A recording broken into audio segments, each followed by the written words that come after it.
বনি ইসরাইলের এক লোক 500 বছর আল্লাহর ইবাদত করেছে। কয় বছর? কোথায় জানেন? সাগরের মাঝখানে এক পাহাড়, ওই পাহাড়ের উপরে বসে 500 বছর টানা আল্লাহর ইবাদত। দিনে আর রাতে একবার করে নিচে নামতেন। সেখানে আল্লাহ তাআলা পাথরের ভেতর থেকে তার জন্য মিঠা পানির ব্যবস্থা করে দিয়েছেন, আর একটা ডালিম গাছের ব্যবস্থা করে দিয়েছেন। সকালে নামলে একটা টসটসে ডালিম, রাতে নামলে টসটসে ডালিম। এগুলো খেয়ে খেয়ে 500 বছর সে আল্লাহর ইবাদত করেছে। আর সে আল্লাহর কাছে বলেছে, আল্লাহ আমি যখন মারা যাব সেজদারত অবস্থায় যেন মারা যাই।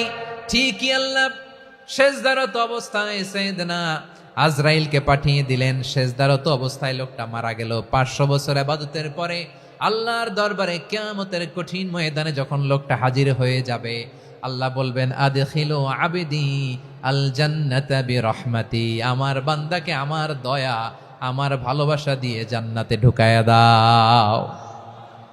500 বছর ইবাদত করছে তো আমার দয়ায় আমার বান্দারে জান্নাত দাও। এই বান্দা বলে, বালবি আমালি, আল্লাহ তোমার দয়া লাগবে কেন? আমি আমার আমল দিয়ে জান্নাতে যেতে চাই। কি দিয়ে? কথা বুঝে নাই বোধহয়।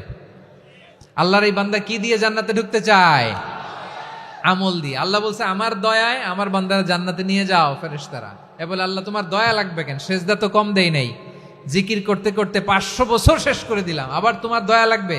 আমি তো আমার আমলেই জান্নাতে যেতে পারি। আল্লাহ বলবেন, তাই ঠিক আছে, আমি চাইলাম দয়া দিয়ে জান্নাত দিব, তুমি চাইলে আমল দিয়ে ঢুকবা, ঠিক আছে, তোমার আমল আর আমার যে দয়া দুইটার একটু মাপ দেই।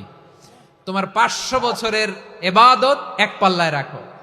আর আল্লাহ বললেন, আমি যে দয়া করে এই দুনিয়ার নাজ নেয়ামত বিউটি সৌন্দর্য দেখার জন্য তোমার দুটা চোখ দিয়েছিলাম, দুটা নয় একটা চোখ আরেক পাল্লায় রাখো। রাখা হবে, দেখা যাবে ওই 500 বছরের ইবাদত হালকা হয়েছে, আর মুহূর্তের মধ্যে আল্লাহর দেয়া একটা চোখের নেয়ামত ভারী হয়ে গিয়েছে। আল্লাহ বলবেন, তোমার কথা মতো মাপ দেয়া হলো, এবার ফলাফল দেখো। হিসাব বলে, তুমি এখন জাহান্নামে যাবা, go to the hell fire, যাও এবার জাহান্নামে যাও।